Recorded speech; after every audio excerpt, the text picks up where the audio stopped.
Você sabia que a Bíblia fala mais sobre finanças do que sobre inferno? Os crentes falam mais sobre inferno do que sobre finanças. Mas a Bíblia fala mais sobre finanças, sobre dinheiro, sobre administração financeira, do que propriamente fala sobre o inferno. Claro que o inferno é real, existe, o inferno é uma doutrina, faz parte da doutrina bíblica, mas quando falamos de importância, parece que Deus decidiu dar mais importância ao que realmente pode afetar a nossa vida, pode até destruir o nosso casamento. A gente conhece casamentos que acabaram por causa de finanças, amizades que se acabaram por causa de finanças, pessoas que foram prejudicadas. Então a sabedoria bíblica aplicada à nossa vida financeira é o tema desse mês e dessa mensagem, inclusive, sabedoria bíblica e finanças. Então o Senhor colocou em nossas mãos recursos financeiros, recursos materiais. Ele entregou para sermos mordomos. Nós não somos donos. Diga: eu não sou dono de nada. Diga: eu sou um administrador. Então os apóstolos Paulo e Pedro dizem que nós somos mordomos, administradores, despenseiros. Vamos ler 1 Coríntios, primeira carta de Paulo aos Coríntios, capítulo 4. Esse é o primeiro texto para basear essa introdução. 1 Coríntios, capítulo 4, versos 1 e 2. Assim, pois, importa, é necessário que os homens, que as pessoas nos considerem como ministros de Cristo. A palavra ministros aqui é remador. Não sei se você já assistiu aqueles filmes históricos do Império Romano. Tinha aqueles navios com remadores no porão, e eles impulsionavam o navio com a tração humana, com a força humana. Então a palavra ministro aqui não tem glamour nenhum. A palavra ministro aqui é remador. Somos ministros de Cristo e despenseiros. A palavra despenseiro aqui é oikonomos, que tem a ideia de alguém que cuida dos recursos de outro. Alguém que administra a casa de uma outra pessoa. Mordomos dos mistérios de Deus. Ora, veja o verso 2. Além disso, o que se requer, o que se pede desses dispenseiros, desses mordomos, é que cada um deles seja encontrado fiel. Diga: fiel. Então, a Bíblia nos chama de mordomos. Somos mordomos do tempo, somos mordomos do templo, que é o nosso corpo. Nós somos mordomos dos recursos, nós somos mordomos dos dons e talentos que o Senhor colocou em nossas mãos. Somos mordomos, administradores. Vamos também para 1 Pedro. 1 Pedro capítulo 4, o versículo 10. Servi uns aos outros, cada um conforme o dom que recebeu, como bons despenseiros da multiforme graça de Deus. Então o texto de Pedro diz que somos despenseiros e Deus colocou em nossas mãos dons. Deus deu a você pelo menos um dom espiritual. Preste atenção nisso, porque tem gente que acha assim: eu não tenho nenhum dom. Não é isso que a Bíblia diz. A Bíblia diz que todo crente tem pelo menos um dom espiritual, uma dádiva, um carisma, um presente. Dom significa um presente. Agora, é para nós mesmos? Não. O dom é para nós administrarmos em favor dos outros, servir uns aos outros. Então, um mordomo recebe tesouros e recursos do seu senhor e os administra com toda eficiência, a fim de que sejam bem utilizados. E depois presta contas de sua administração. Então a gente não vive para nós mesmos. Prestaremos conta um dia diante do Senhor. Vamos ler Deuteronômio, capítulo 8. O quinto livro da Bíblia aí, do Pentateuco, escrito por Moisés. Deuteronômio, capítulo 7. Nós vamos ler os versos 7 a 10 e o 18. Esse texto diz especificamente que Deus nos dá força, habilidades para adquirirmos riquezas, bens materiais. Então, quando nós trabalhamos porque Deus nos fortalece. Quando nós temos uma ideia criativa porque Deus nos dá ideias. Quando você tem um projeto, quando você tem uma estratégia, tudo isso é Deus te dando força e habilidade para você adquirir riquezas. Vamos ler Deuteronômio 8, versos 7 a 10 e o 18. Olha, porque o Senhor teu Deus te faz entrar numa boa terra, terra de ribeiros de águas, de fontes, de mananciais profundos que saem dos vales e das montanhas, terra de trigo e cevada, de vides, figueiras e romeiras, terra de oliveiras, de azeite e mel, terra em que comerás o pão sem escassez e nada te faltará nela, terra cujas pedras são ferro e de cujos montes cavarás o cobre. Comerás e te fartarás e louvarás o Senhor teu Deus pela boa terra que te deu. Agora preste atenção no verso 18. Antes te lembrarás do Senhor teu Deus, porque é Ele o que te dá força para adquirires riquezas, para confirmar a sua aliança, que sob juramento prometeu a teus pais, como hoje se vê. Então nós entendemos que a capacidade para o trabalho, para a produtividade, para a criatividade, tudo isso é Deus quem dá. Então nós podemos pedir a Ele. Você pode pedir ao Senhor uma ideia, uma estratégia, um plano, uma porta aberta. Onde não há lugar para preguiça, Deus vai agir. Amém? Agora, onde tem preguiça, Deus, Ele encolhe a mão. Porque não há disposição. Mas aqui está dizendo, é o Senhor que te dá força para adquirires riquezas. Então vamos ver o primeiro princípio bíblico sobre finanças. Eu escrevi, fidelidade. O mesmo versículo que eu já li, né? Não vou ler outra vez, mas 1 Coríntios capítulo 4, versos 1 a 2, e o verso 2 diz, o que se requer dos administradores é que sejam fiéis. Diga fidelidade. Queridos, esse é o princípio mais importante em sabedoria bíblica para finanças. É sermos fiéis ao que Deus colocou em nossas mãos. Os outros são importantes. Tem mais dois. Mas esse daqui é o primeiro. É de onde parte todos os outros que a gente possa tomar. Todas as outras decisões. Eu decido ser fiel. O mordomo deveria ser fiel em fazer para a família exatamente o que lhe havia sido confiado. O mordomo não podia fazer da sua cabeça o que ele queria. O mordomo tinha ordens claras. O fiel não pensa em si mesmo. Olha isso. O fiel não pensa em si mesmo, mas pensa em como seu Senhor pensaria. Pensa em como seu Senhor desejaria naquela situação. Uma pessoa fiel é aquela que diz, o que é que Deus quer de mim nessa situação? Nesse momento. O que o Senhor deseja de mim nesta decisão? E isso é fidelidade. Eu não penso em mim, eu penso no que o Senhor pensa. Fidelidade na Bíblia remete à ideia de ser comprometido, custe o que custar, com a tarefa, a incumbência que recebemos, a missão que nos foi confiada. Alguém que não pode fazer diferente do que foi ordenado.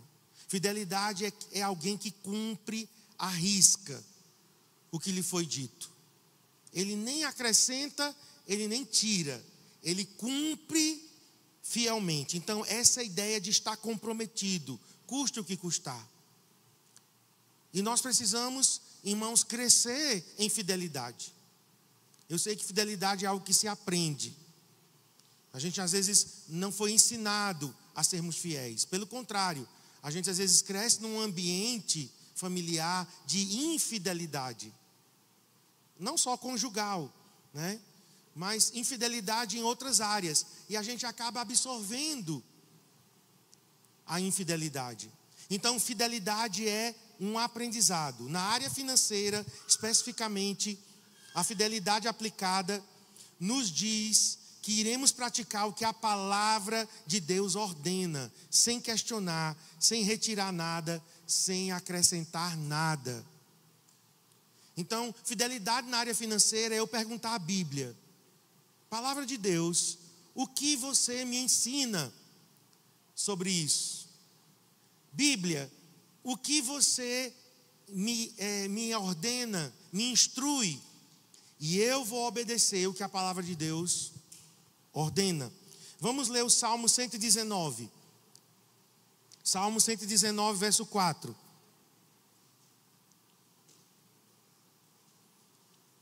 Na Nova Almeida atualizada: tu ordenaste os teus preceitos para que os cumpramos à risca. Olha como esse versículo é muito específico. Deus ordenou os seus preceitos para que os cumpramos à risca. Isso é fidelidade. Eliezer é um exemplo de fidelidade. O servo de Abraão. Se você nunca leu essa história, marque aí para você ler em casa. É um capítulo bem longo. Gênesis capítulo 24.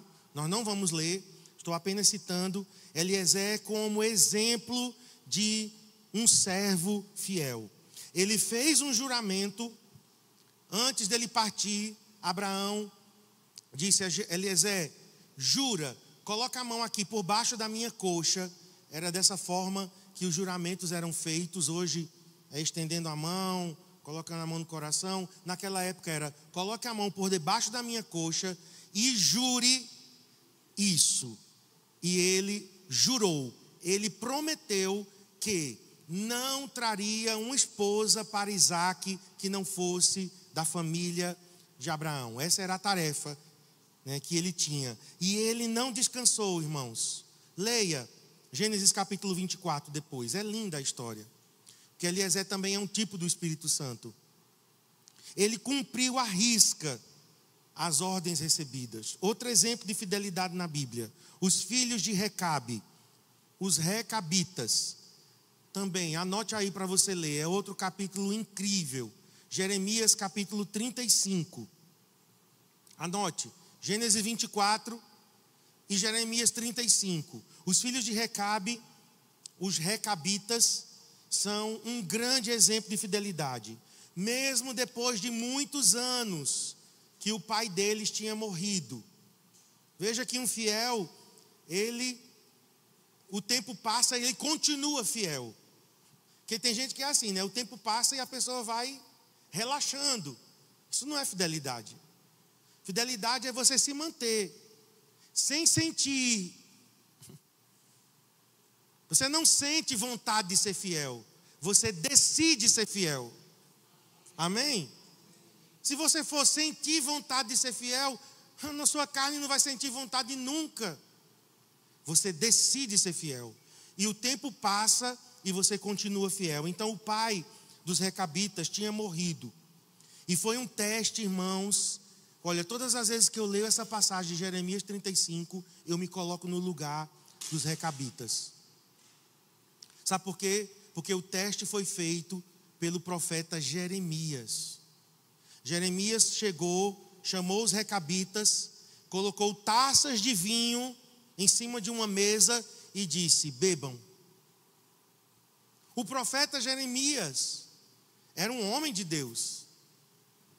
Mas os recabitas olharam para as taças de vinho e disseram: nós não beberemos, porque o nosso pai Recabe, há muitos anos atrás, disse que nós não podíamos beber bebida alcoólica. Nós não beberemos. Foi um teste, irmãos. Eu me coloco no lugar daqueles homens, porque era o profeta Jeremias. Eles poderiam dizer, não, é Deus que está mandando através do profeta. Mas não era. Tá? Era apenas um teste. Deus estava demonstrando, e eles foram aprovados, Deus estava demonstrando para toda a nação de Israel que os recabitas eram mais fiéis ao seu pai do que a nação era fiel a Deus.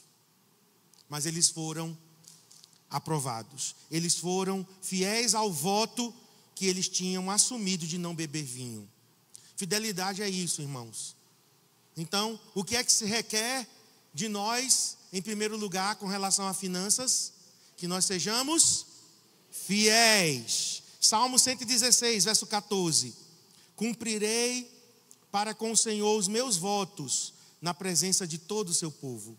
Fidelidade também é cumprir os votos, as promessas, os compromissos assumidos. Ontem nós estávamos, inclusive, Cristiano falando ontem, lá na nossa célula. É melhor você não prometer uma coisa para Deus do que prometer e não cumprir. Não seja precipitado em prometer nada. Mas quando você prometer, cumpra. Olha o que diz Eclesiastes capítulo 5, versos 4 e 5, na Nova Bíblia Viva. Por isso, quando você fizer um voto a Deus, não se demore em cumprir o que prometeu. Não se demore em cumprir o que prometeu, porque Deus não se agrada de tolos, dos tolos. Cumpra sempre as promessas que faz a Deus. É muito melhor não prometer e fazer alguma coisa do que prometer e depois não cumprir. E tem muita gente, infelizmente, que não tem sustentado a sua palavra. Faz um voto e não cumpre. O nome disso é voto de tolo. Então, o que você prometer, pense antes. Por exemplo, eu fiz um voto com Deus quando eu fiz o concurso, na época, para o FRPE, né? Hoje é o FAP.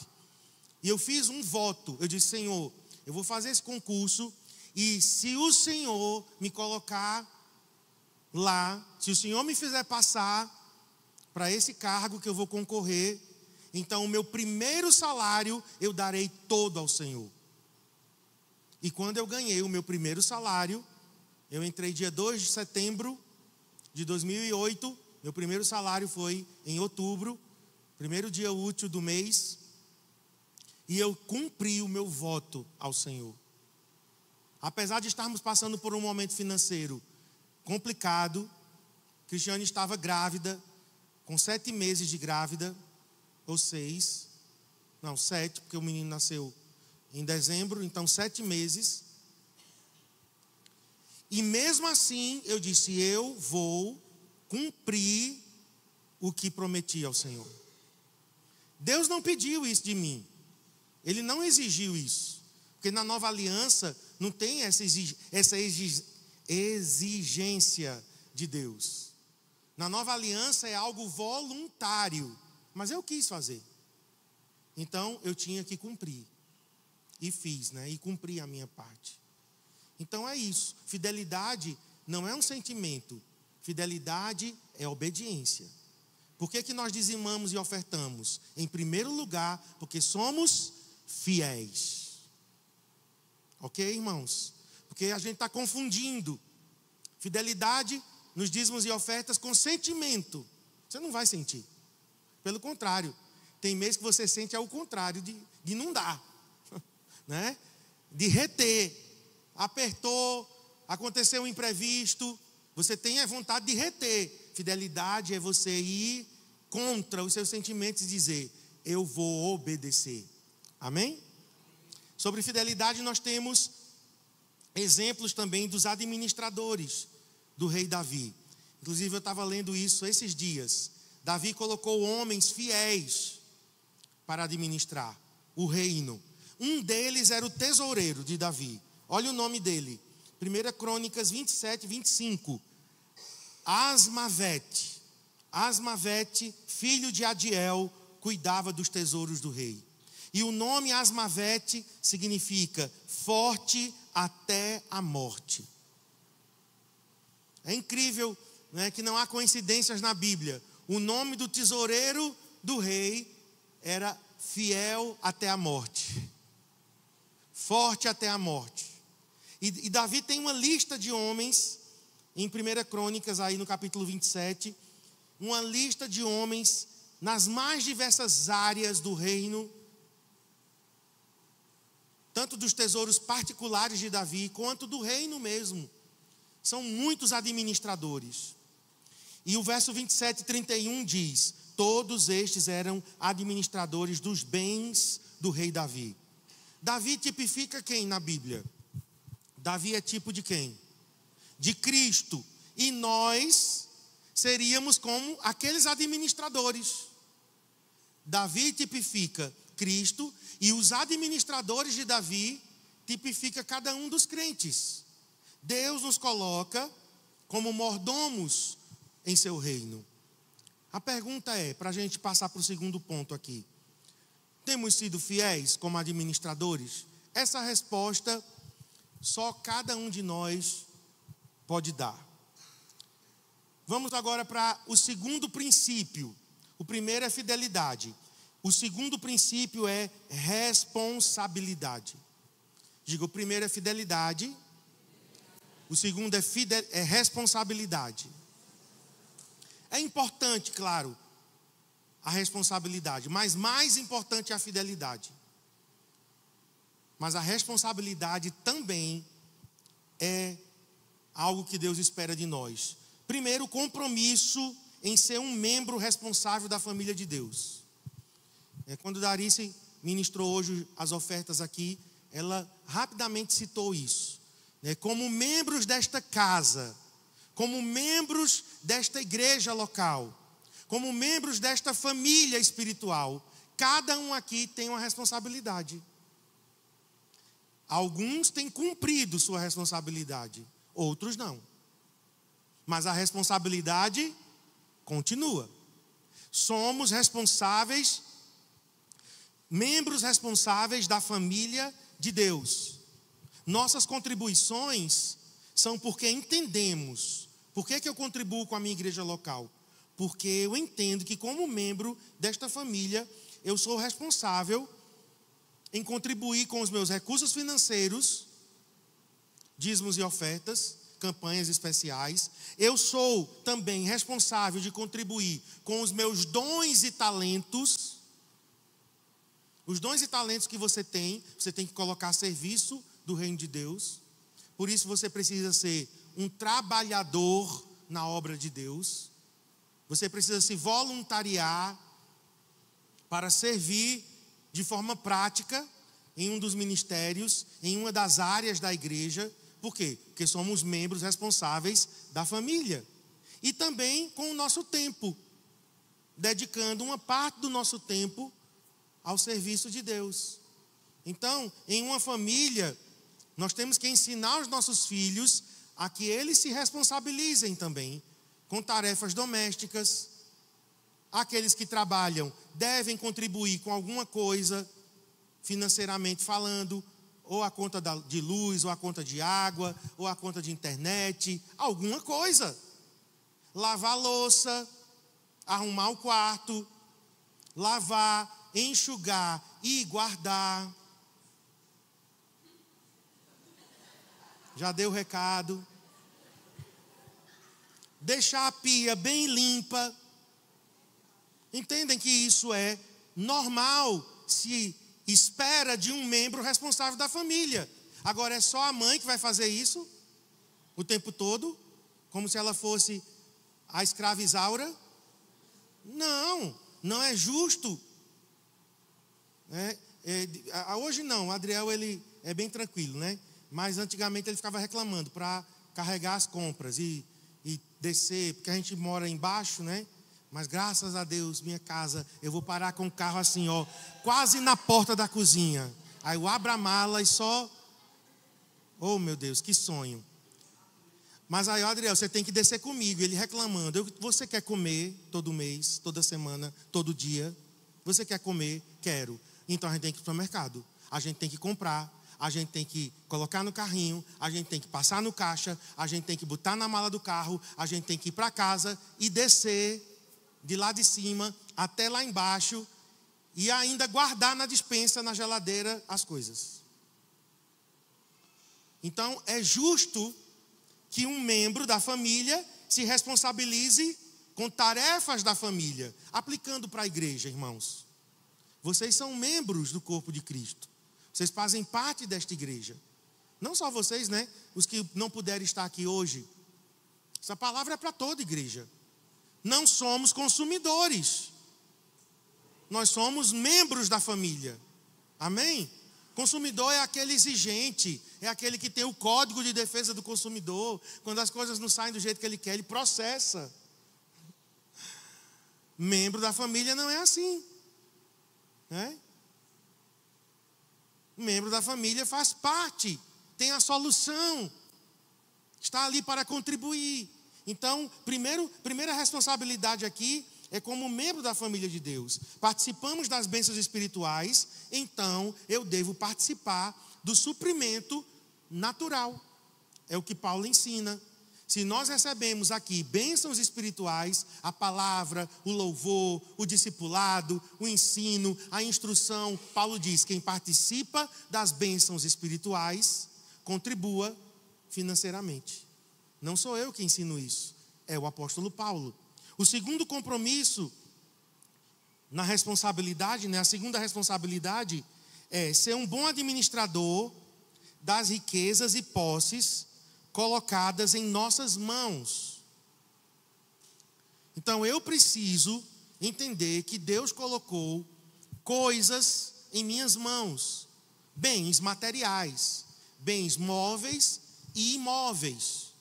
Deus colocou recursos, dinheiro, objetos em minhas mãos e eu devo administrar.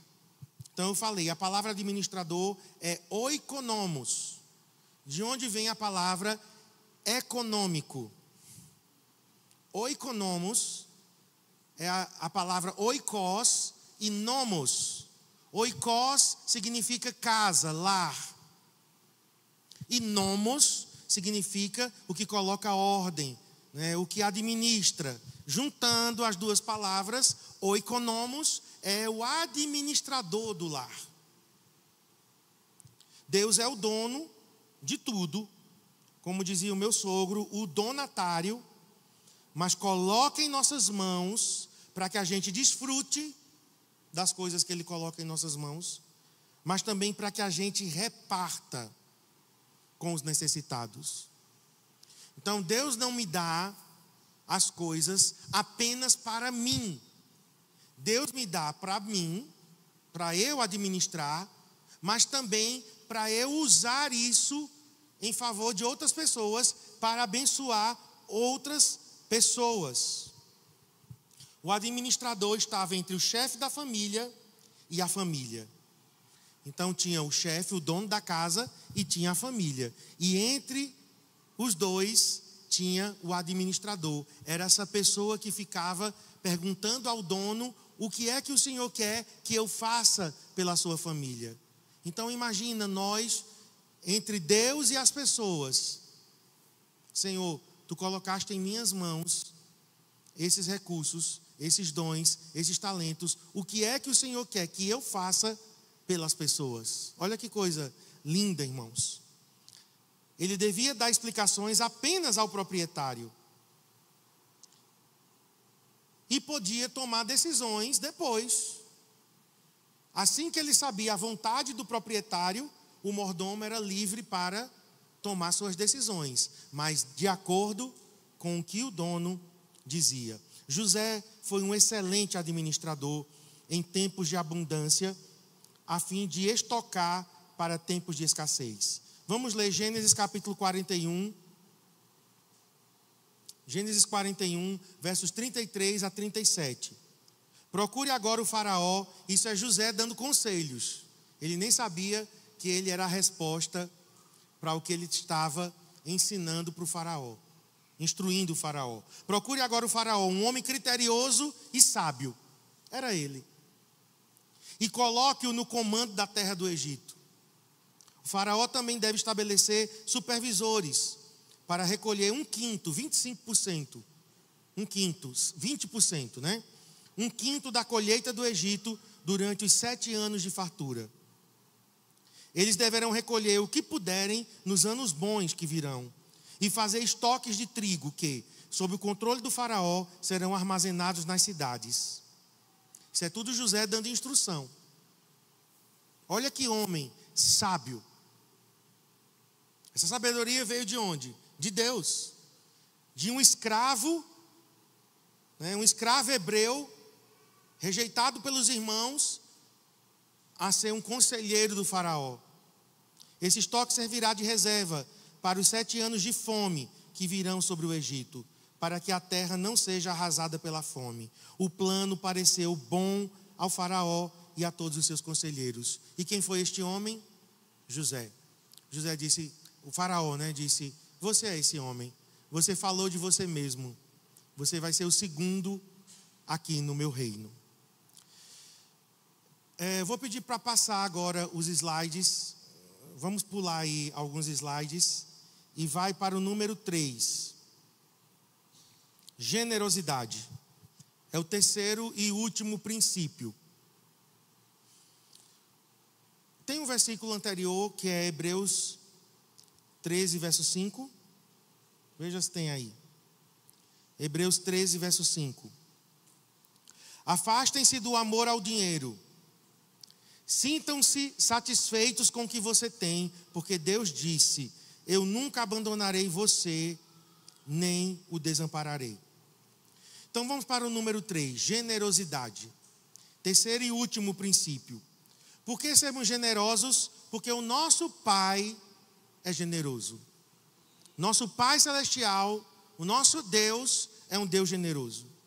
Eu vou ler vários versículos aqui que vão mostrar a generosidade de Deus, tá bom? Então segura aí.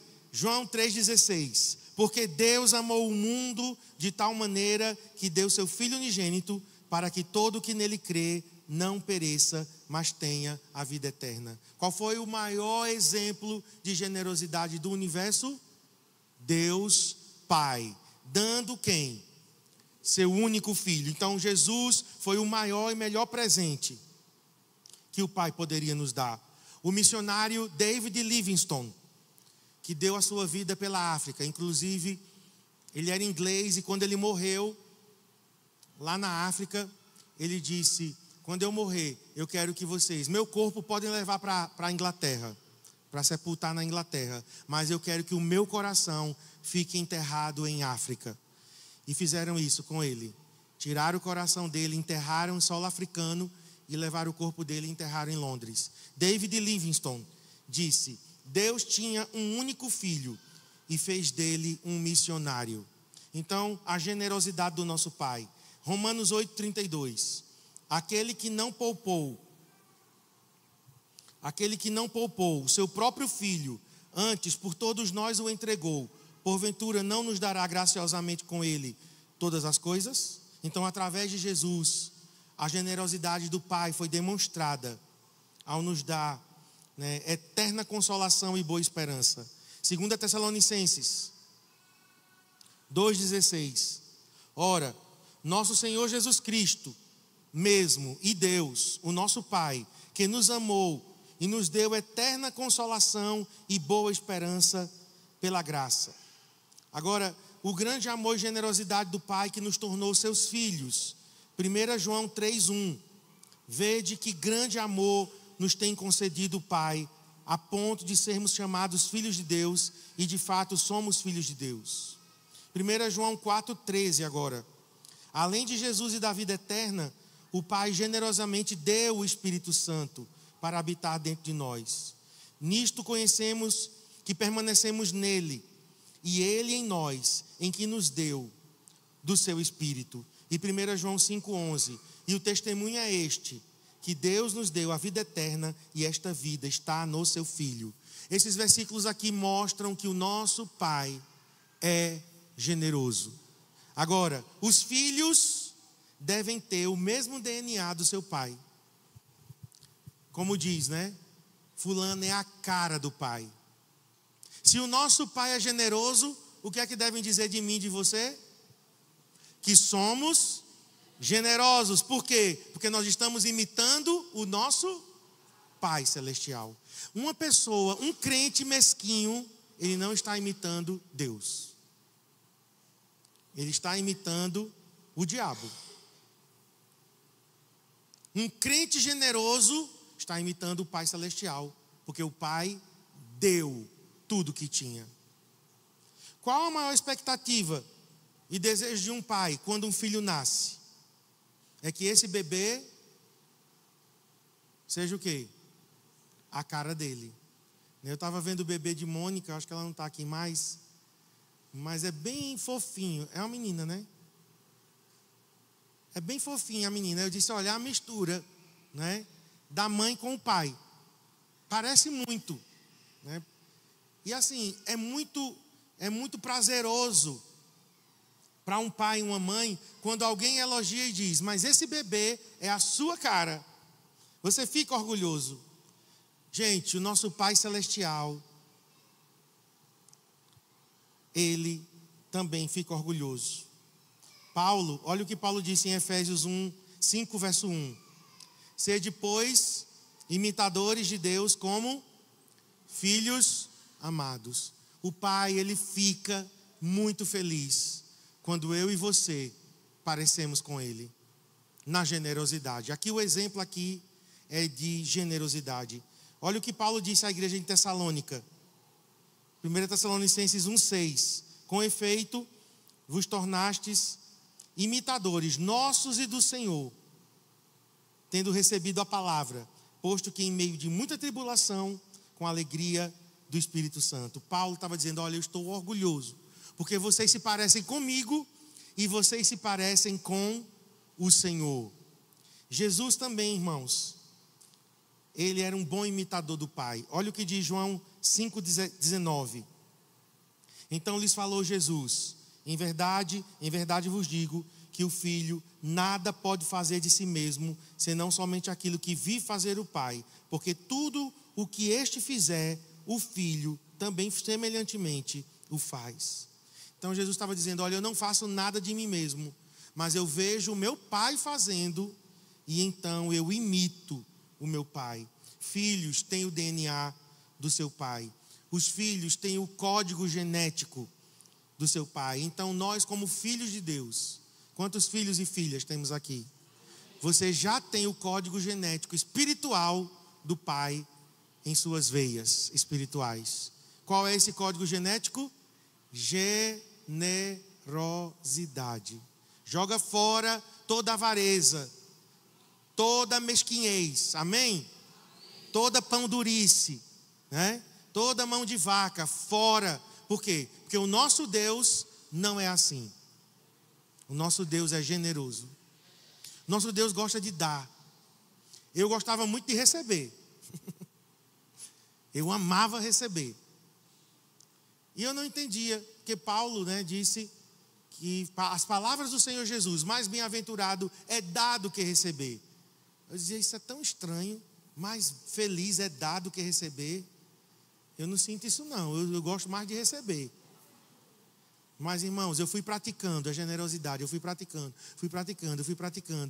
E eu posso dizer a vocês, eu não estou ainda 100%, mas hoje eu estou muito feliz em dar do que receber. Amém? Vamos terminar então. Por que o Senhor coloca riquezas então em nossas mãos? Para o suprimento das nossas necessidades, para o sustento da sua obra, para o sustento dos pobres e necessitados e para o nosso prazer. Uma coisa é necessidade, tá? Outra coisa é deleite. Mas Deus também tem prazer, né, em que a gente se deleite. Mas eu não vou falar sobre as nossas necessidades e o nosso prazer, porque com isso a gente não tem dificuldade não, né? Mas Deus coloca riquezas em nossas mãos para que a gente possa sustentar a sua obra e sustentar os pobres e os necessitados. Então eu vou ler aqui alguns textos para a gente finalizar, tá? Vamos ler Lucas, capítulo 8, versos 1 a 3. Lucas, capítulo 8, de 1 a 3. Aconteceu depois disto que andava Jesus de cidade em cidade e de aldeia em aldeia, pregando e anunciando o evangelho do reino de Deus, e os 12 iam com ele. E também, olha, algumas mulheres que haviam sido curadas de espíritos malignos e de enfermidades. Maria, chamada Madalena, da qual saíram 7 demônios, e Joana, mulher de Cusa, procurador de Herodes, Susana e muitas outras, as quais lhes prestavam assistência com seus bens. Então Deus coloca recursos em minhas mãos, para quê? Para que eu possa abençoar a sua obra e abençoar os obreiros que trabalham na obra de Deus. Somos nós, com a nossa generosidade, que fazemos isso. Nós temos aqui mulheres, algumas, de alta posição na sociedade. Essa Susana mesmo e Joana era esposa do procurador de Herodes. Então nós vemos aqui pessoas que sustentavam Jesus e os apóstolos no seu ministério, em suas viagens. Jesus diz que quando eles fossem enviados, eles não deveriam levar nada, mas deveriam confiar na provisão de Deus, na generosidade e hospitalidade das pessoas. Ou seja, eles seriam sustentados por outras pessoas. Isso gera humildade, confiança e fé da parte de quem é sustentado, mas também estimula a generosidade e compromisso de quem sustenta. Vamos ver Mateus 10, 9 a 10. Mateus 10, de 9 a 10. Não vos provereis de ouro, nem de prata, nem de cobre nos vossos cintos, nem de alforje para o caminho, nem de 2 túnicas, nem de sandálias, nem de bordão, porque digno é o trabalhador do seu alimento. Eu estou no outro texto já, viu? Mateus capítulo 9, 10, 9 e 10. Pode passar aí, por favor. Então Jesus disse, olha, vocês não levem nada, porque as pessoas que receberem vocês, elas é que sustentarão, proverão a hospedagem, proverão o alimento, porque digno, é a última frase aqui de Jesus, digno é o trabalhador do seu alimento. Paulo, ele também ensina isso. Eu quero ler aqui com vocês, 1 Coríntios. Tem aí o versículo? Não? Esse é o último, hein? Então, vamos abrir aí, não tem, eu não sei o que foi que aconteceu, não tem no slide. 1 Coríntios 9, abra aí em sua Bíblia. Nós já estamos terminando, tá?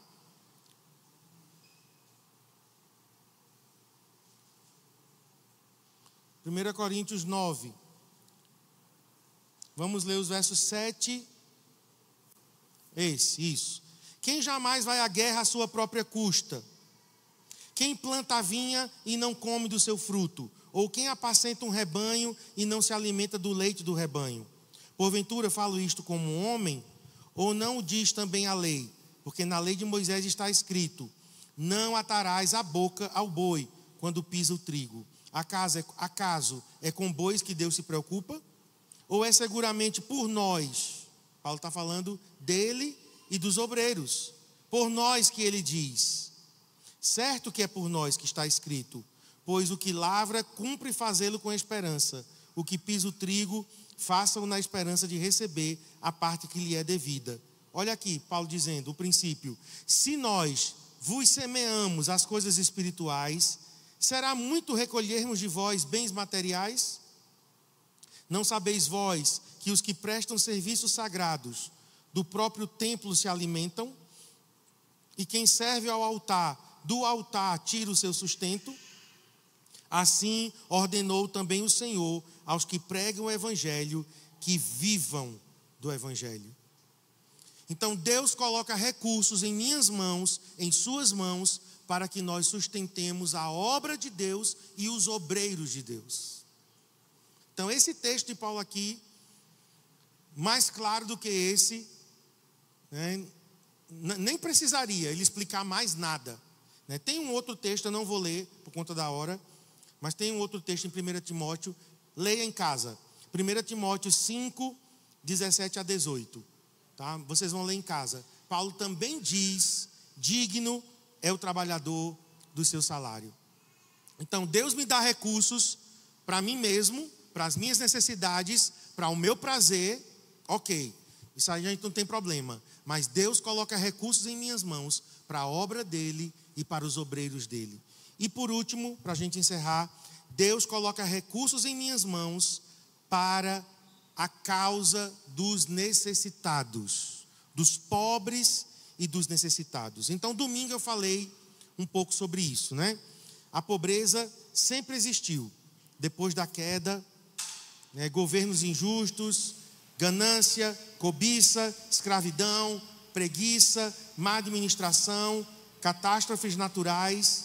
Então o Senhor pensou em uma forma de minimizar o sofrimento, aliviar o sofrimento dos pobres. Então Deus ele deu ordem sobre a colheita, eles não podiam colher tudo, devolução de terras no jubileu, o fim da escravidão no jubileu. Essas leis que Deus estabeleceu através de Moisés, elas estimulavam, irmãos, a generosidade, a hospitalidade, o repartir das riquezas. O Salmo 112, coloque aí, fala do homem justo, do homem temente a Deus. E nesse salmo diz que o homem temente a Deus é próspero. Veja, na sua casa há prosperidade e riqueza, e a sua justiça permanece para sempre. Distribui, dá aos pobres, a sua justiça permanece para sempre, e o seu poder se exaltará em glória. O homem justo abençoa os necessitados. Então nós temos que colocar isso em nossa agenda. Deus me dá recursos para as minhas necessidades, para que eu possa me deleitar, curtir, seria a palavra mais moderna, mas Deus coloca recursos em minhas mãos para eu sustentar a obra dele, sustentar os obreiros dele e agora, por último, abençoar os pobres e os necessitados. E eu vou terminar com Jó. Jó capítulo 29. Jó falando dele mesmo. Olha o que ele diz. Jó 29 diz assim: porque eu livrava os pobres que clamavam. Olha o que Jó está dizendo dele. Eu livrava os pobres que clamavam, e também o órfão que não tinha quem o socorresse. A bênção do que estava a perecer vinha sobre mim, e eu fazia rejubilar-se o coração da viúva. Eu me cobria de justiça, e esta me servia de veste. Como manto e turbante era a minha equidade. Preste atenção no verso 15. Eu me fazia de olhos para o cego e de pés para o coxo. Dos necessitados era pai, e até as causas dos desconhecidos eu examinava. Já pensou? Esse era Jó. Ele disse: eu era olhos para os cegos, pés para os aleijados. Dos necessitados eu era pai, e até as causas dos desconhecidos eu examinava. Então é por isso que Deus coloca dons, talentos, riquezas e tempo em nossas mãos. Não é para nós vivermos para nós mesmos. Claro que nós podemos desfrutar disso em parte, mas, irmãos, seremos as pessoas mais felizes e realizadas se nos deixarmos usar como Jó, né? Se deixou usar para abençoar os pobres e necessitados. Então vamos orar. Fique em pé, por favor, para a gente orar. Feche seus olhos. Pergunte ao Senhor: Senhor, como que eu posso ser um bom mordomo? Como que eu posso ser um bom administrador? Com aquilo que o Senhor tem colocado em minhas mãos, mesmo que seja pouco, como eu falei domingo, mas o pouco nas mãos do Senhor é multiplicado. Pergunte ao Senhor do tempo que o Senhor tem me dado, dos dons, dos talentos e dos recursos materiais. Quem sabe Deus vai pedir para você abrir seu guarda-roupa e fazer talvez uma limpeza, a tua despensa. Talvez seja alguém que está precisando, né, da tua ajuda, do teu conselho, da tua visita. Feche seus olhos, mas agora entregue-se ao Senhor. Como bom mordomo, como bom administrador, não fomos criados para viver para nós mesmos. Nós somos criados para um propósito maior. Senhor, nos ajude com a sabedoria que a tua palavra nos dá. A sabedoria bíblica, como bons mordomos, como bons administradores. O Senhor diz que o que se requer é que sejamos fiéis, responsáveis e generosos. Fiéis, responsáveis e generosos. Põe em nosso coração essa marca, Senhor, de fidelidade, de responsabilidade e de generosidade. Fale com o Senhor agora, alguns instantes, antes de encerrarmos. Fala para o Senhor que você quer ser os olhos do cego, você quer ser os pés para o aleijado, você quer ser o pai ou a mãe dos necessitados e até as causas dos desconhecidos. Em Provérbios diz: abre a tua boca em favor do mudo. Provérbios 31: abre a tua boca em favor do mudo. Abre a tua boca pelo direito de todos os que se acham desamparados. Abre a boca, julga corretamente e faz justiça aos pobres e aos necessitados. Nós oramos por isso, Senhor, por uma igreja que não é apenas teórica no Evangelho, mas ajuda-nos, Senhor, a sermos práticos, em nome de Jesus. Amém. Amém. Se você quiser receber oração por essa palavra, você sente que Deus está te desafiando hoje a ser um bom mordomo, sai do seu lugar, vem aqui, nós vamos orar com você.